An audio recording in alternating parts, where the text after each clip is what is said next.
Мариупольдагы артиллериялык аткылоолорго катыштыгы бар делген 30 адамдан турган топ жок кылынды. Бул тууралуу бүгүн Украинанын коопсуздук кызматы билдирди.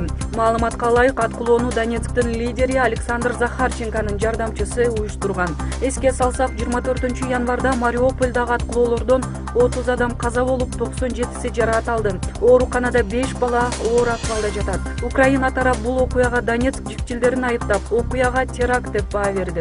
Европа коопсуздук кызматташтык уюму да аткылоолор Донецктин көзөмөлүндөгү аймактан жүргүзүлгөнүн айтып чыкты. Бирок жикчилдер Мариупольду аткылоого тиешеси жоктугун айтып, Киевдин өзүн чагымчылдыкка айыптоодо.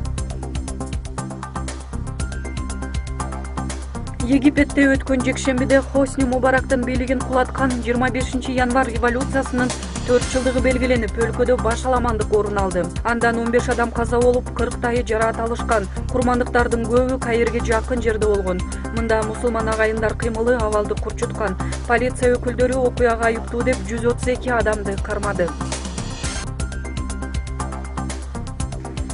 Ислам мамлекети тобу өткөн аптада барымтадагы япониялык журналист Гото менен ишкер Юкаванын тасмасын жарыялап, алардын эркиндиги үчүн $200 миллион сураган.